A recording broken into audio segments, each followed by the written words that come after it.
Good evening and welcome to our session that is about heritage that can transform from cultural treasures into economic powerhouses. We will jump into the session because we have little time, and my distinguished speakers, I would like for them to speak as much as they can. So we'll jump right into it. Naila, first of all, would you like to comment quickly on the video?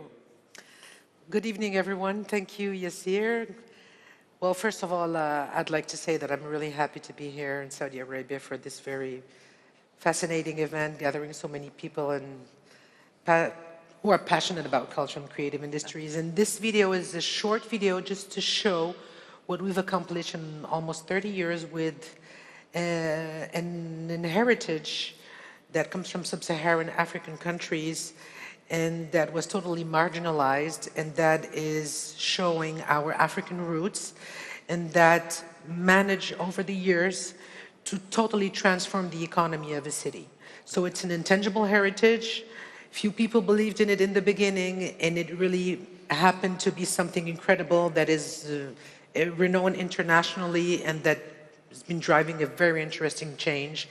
And it has been inspiring so many cities in Morocco and in Africa. Amazing, of course. Naila Tazi, a cultural entrepreneur. She founded Morocco's landmark, I want to say it correctly. So it's Essaouira Gnawa. Essaouira Gnawa in World Music Festival, and has been a leading advocate, of course, for creative industries.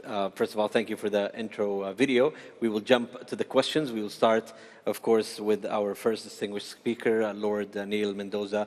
Our first speaker brings a wealth of global experience in cultural heritage, serving as chairman of Historic England and a leading voice in shaping heritage capital strategies. Welcome to our session. I'll jump right to the question, Lord Neil. What do we actually mean when we call heritage an asset, and who defines that value? It's a really good question. So many people will have different ideas about what heritage actually is. And for me, heritage is what we inherit, whether that's buildings or objects or collections or customs or music or tangible and intangible heritage. Amazing. And the question is, how do those heritage assets have value? And I suppose that's what we're here to try and solve. And that they do have enormous value. And one of the good examples I'll use, and I know you want to go on, is if you think about the British Museum, for example. I don't know whether Hartwig is here, but if you imagine that museum is free to enter, but the collection of the British Museum, someone once told me, would probably fetch a value, if it were ever for sale, which it never would be, of well over $1 trillion. Wow, amazing. So there's a bit of value right there. Great. I'll try to jump to each speaker with a question so everybody has time to speak. Thank you, Lord Neil. Hassan Allam, Mr. Hassan Allam, our next great speaker, who leads one of the region's most influential development and construction groups with projects spanning continents and a deep commitment to cultural investment. Mr. Hassan, how do you assess the financial viability of heritage projects compared to traditional infrastructure investments today? Okay, good question. Thank you for having me. I received a lot of questions about why I'm here. I mean, my main business is engineering and construction, so a lot of people are wondering, what's a general contractor doing in a cultural event? The reality is, we have been privileged to be the operator of the Grand Egyptian Museum, and it falls under infrastructure investment and development. The truth is, we had not done it before, but we went into this project with immense passion. And it's almost 5 years today. Okay. And we have not received any kind of payment from the government because this is a concession. So we actually pay the government their percentage of the revenues and the bottom line. They've given us wonderful support, I have to say. Yeah. And it is, in my opinion, one of the few large-scale cultural and historic buildings in the world that actually is sustainable commercially and viable. It makes money, which is something you can rarely say. And I think the reason behind this is because we want these buildings to be self-funded. We want them to be institutions that survive the test of time. And if you can't pay for yourself and live off subsidy, then you're at the mercy of someone else's opinion about you, right? Exactly. Over and above the fact that the private sector and government involvement in this building has been a wonderful experience for us. it can be done. It can be done properly, and it can be done successfully. And it's created a team of die-hard Egyptian fans supporting Egyptian culture and heritage, primarily led by Legacy, which is the subsidiary or the company that manages the museum. Amazing. Wonderful team in that business, and their passion is infectious. So everyone who visits and sees how passionate they are about this project comes again and again, and they've had wonderful events take place. The curation is second to none. Amazing. And the commercial services and hospitality teams have done a wonderful job. And this is where I will come back to you and maybe ask you how we can transform a heritage site into actual living. And people can come and visit. And maybe Dr.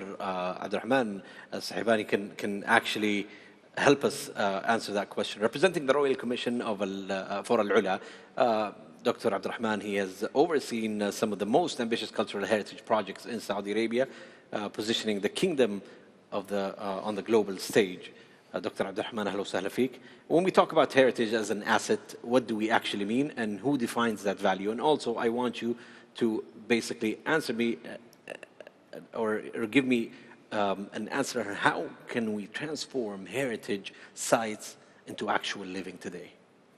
Thanks, Yasser, and I would like to take this opportunity to thank our colleagues at the Ministry of Culture for organizing this important conference, which gives us the opportunity to connect with the global leaders in the field of culture. How it is difficult to be in the end of a very productive day, but we'll do our best to go straight to the point. So I will speak from Al-Ula perspective. So in Al-Ula, we see the heritage as a living asset, not just a preservation of the past, but a driver of cultural, economic, social value. And its impact is clear on maybe three levels. The first one is a local level, or at a local level, it is for the community, it's a source of pride and identity, and it's also creating jobs and also a way of passing the knowledge from a generation to another one. At a national level, we know it is part and a strategic pillar of our Vision 2030, and also it is contributing to economic diversity as well as it's opening new sectors. At a global level, it offers immersive experiences for the people to connect across borders and for sure foster dialogue. So there is no one who defines the value of the heritage. It is actually an interplay between communities, governments, investors, and communities. This is why in Al-Ula we developed comprehensive strategies that put the protection and revitalization of the heritage at the heart of sustainable development. We are also empowering our local community to be the custodian of the heritage by launching some initiatives or programs such as Hamay that educates and empowers the local community to be the guardian of their own heritage. Yeah. In 2024 alone, Al-Ula welcomed more than 240,000 visitors, creating more than 6,500 jobs and 5,200 community-led businesses. Those figures and those results prove again that the heritage is a living investment where the conservation and prosperity can go hand in hand. Exactly. You have done a wonderful job coming from a young Saudi who goes to Al-Ula and just loves it there. Thank you so much. And then we will come back to the how we can transform the heritage sites into living. Sonia Lawson, as a founding director of the, again, I want to say it correctly, Palais de Loum, right? We're almost there. Almost there. Palais de Loum. Okay, there we go. I've practiced this maybe 10 times with Sonia in the back, but it's not happening. But I got it now. Of course, in Togo, Sonia, you have transformed an abandoned place into a thriving cultural hub today, an award-winning conservation model. First of all, we want to know how you did that. Very few initiatives exist in West Africa today, as we have talked in the back, to preserve heritage. Can you highlight how tangible this asset is as an example of heritage and what it means economically? Yes, it's been a journey. Thank you first of all, thank you for having us here and inviting me. I'm very happy and delighted to be in this region for the first time of my life. And it's been a journey because the place was abandoned for more than 20 years. It used to be the German, British, French governor's palace and then abandoned. So it was a proof of concept to transform it and restore it, first restore it, and then transform it into a living heritage open to the public. So it was very new. Some of pictures of how it was before, it was then. So first, in the process, we work, of course, with local firms. We can see the pictures in the back here. Yes, in the back. Some pictures of how it was before. So we worked with local firms, masons, carpenters, and all these works to transform the place, which means that we created jobs in this area and work with construction firms to transform the place to what it is now. And now it's a place that mixes heritage, culture, and biodiversity. So it's very unique in West Africa for this mixture and blend, the way it blends this. And we have a very young audiences, so we have all kinds of audiences. And I wanted also to highlight that it's very important for us to have an intergenerational approach. So the majority of our audience is in their 20s, below 35, but we like also to create links with other generations, so that culture is also a place of gathering of several kind of people and generations. Amazing. So beautiful. I'd love to visit one day. Hopefully. We in the audience. Thank you so much. We'll come back to you, Sonia. Naila Tazi, you're as a cultural entrepreneur today. First of all, where did it start, this festival, and where is it right now? How did it start and where is it right now? And then let's talk about the younger generation. How do we make heritage relevant to the younger generation through festivals like yours? Our festival started in 1998, so it's almost 30 years. And it started in a small town of 70,000 people. And one has to imagine that after 2 or 3 editions, 500,000 people were showing up in this city. 5 times maybe, or more. So this is what brought up the idea that culture is a driving force in terms of development. And I really appreciated what was said on the previous panel. Someone said there is a ROIS, a return on investment in society. And with this event, we really had the demonstration of what the younger generations like, what they want. They want culture, but they want the culture of the country, because this is what we are proud of, who we are. This is what brings us together. This is what gives us a chance to be better known by the international scene. So it's a fabulous mean of cultural diplomacy. Is fantastic. So this is why I'm so happy to be here in Saudi Arabia, because things are going so fast, because there is a political vision, there is a will, and the decision makers are making it happen. And we in Essaouira have been witnessing the total transformation of a city that was marginalized, that had no economic asset to develop, because it's like an island, it's almost an island surrounded by the ocean. And only hippies would go there in the 70s. It was almost an abandoned city, and suddenly within a cultural event, it started, there was a revival of the city. But the younger generations are the one who really brought the attention, and this is how also it became a cultural, a social, and a political event that was becoming a driving force in terms of changes. So I think that youth is playing a huge role. And we have to listen to youth, because they are the ones who are the most attracted to the cultural sector. They are the ones who are going to build the cultural and creative economies. They're already building them in some parts of the world, but we are now more and more aware of the importance of this sector, and it's the new generations, the young generations, that are bringing this awareness.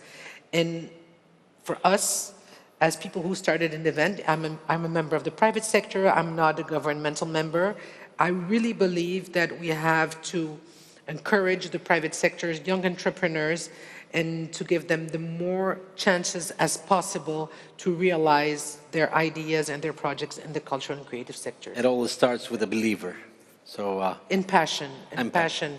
It took us Job well patience. done. We had to be patient, but I think now the ecosystem is more stable and more prepared. Job well done. Lord Neil, I want to jump to your question right away, where I want to get your perspective from the UK. What are the most effective models for balancing conservation today and commercialization, and why do they work? I suppose that's the whole point of this conference. Can we find a way of transforming heritage and cultural assets into economic activity? But it's not only that, and I think we've already heard on this panel, there are so many different models, and it's the same in the UK. What I would say, it's all about, to Neela's point really, it's how can we enable these things to happen? And one of the things I've been most impressed by here, at the risk of sounding like I'm sucking up to our hosts, is that the atmosphere and the energy and the way that you've created a force in this country to enable these things to happen, like at Al Ula, is amazing. To come to this conference and see not only a very sort of ambitious Minister for Culture, but the Minister for the Economy and the Minister for Investment. If we could get those ministers talking in the UK about culture in the way that you're thinking about it in this country, I think it would be amazing. And that's what will enable things to happen. There are various models. So in the UK, how government interacts with heritage and culture is quite important. How much control do you have is an issue. So, for example, with our national museums, we operate them under what is called an arm's length principle.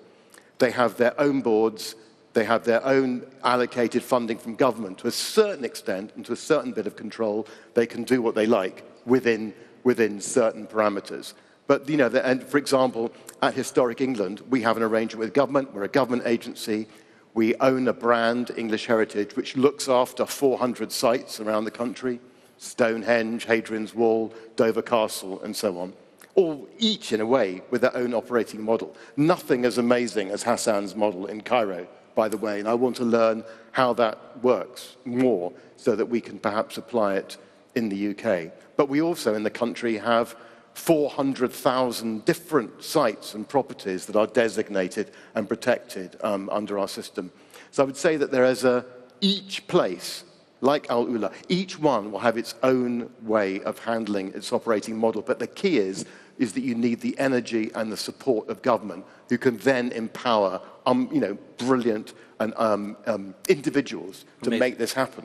Amazing. So you're saying public-private partnerships can actually turn heritage into long-term economic value? Of course they can. We're seeing it here. And by the way, you can think of it in a big way. You can think of the whole city of London, for example, a great financial centre, is also a heritage centre, and how those things coexist, how the city of London coexists with the Tower of London and St Paul's and its history, is a brilliant example of a massive public-private part.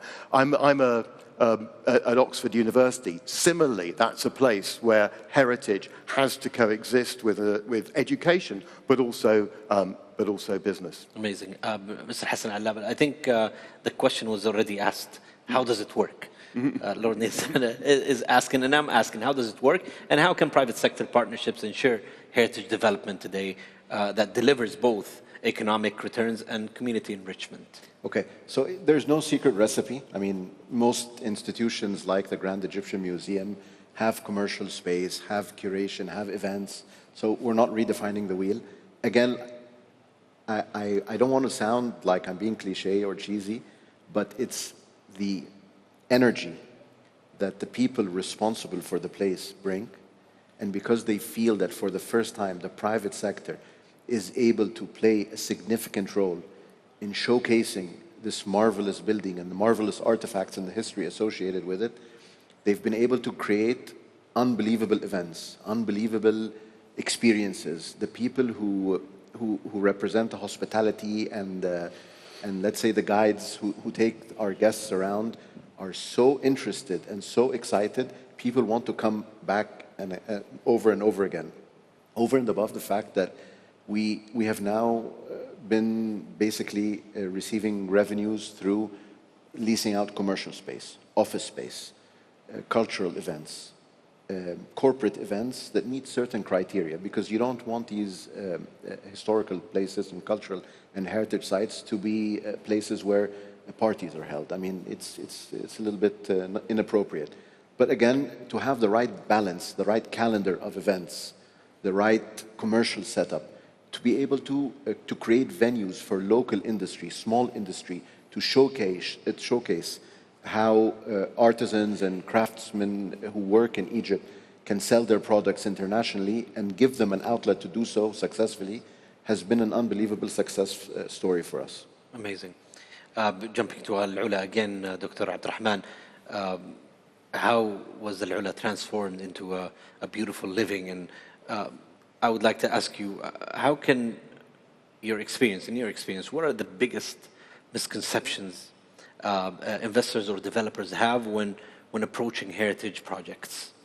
Before I answer for the misconceptions, if I may, so in Al-Ula, we believe that we don't have to choose between the preservation and development. We can achieve both in harmony.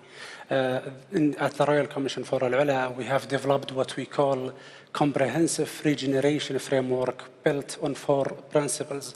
First one, which is the conservation and the preservation of our cultural heritage. Second, which is the preservation of our natural landscape. Third, which is driving sustainable economic growth for the community. And fourth, which is enhancing the quality of the life of the community. Maybe the best example of this is the old town in Al-Ula. For centuries, it was the heart for the community. And rather keeping it as a static archaeological site, we worked together with the community and craftspeople to restore it using traditional techniques. At the same time, private businesses opened cafes, boutique, galleries, and cultural spaces in the old town. So, and this is creating a vibrant ecosystem that is both authentic and economically viable. Dar Tantura Hotel, which is also in the old town, one of the examples which transformed ancient and traditional houses in Al-Ula into boutique accommodation. Again, those examples shows us that when we carefully reactivate the heritage sites, they could be a self-sustained ecosystem with clear opportunities for the investors and the visitors. And for the misconceptions, I believe there are 2 major misconceptions for the public or for the investors. The first one is that the heritage sites or the heritage is something that should be preserved behind the glass. In reality, this is something, and the heritage is something very dynamic. And it could be, yes, some assets require conservation and other can adaptively reused, and many of them could be activated through tourism, hospitality, and creative industries. And the second misconception is that the heritage is an obstacle for the development, which is in reality and in fact, it could be a good foundation for the innovation and the growth in the future. Amazing. So turning it into a revenue-generating ecosystem without compromising the cultural or historical integrity, which is amazing. Moving on to Sonia again, I would like to ask you, does economic return always require physical transformation, or can actually value come from less visible forms today, like digital engagement, education, or licensing? What can you say about that? I would say that digital is a tool that is very helpful for heritage, but heritage is also something tangible. So it goes both ways. When you want to have visitors to attract them, you need to have also something tangible to show them. Digital is an introduction, means a tool, but it can't replace, according to me at least, it can't replace the tangible. We were speaking, and both of you were speaking about craftsmanship, so intangible asset, and this intangible asset needs to be revived and rejuvenated through a cultural project.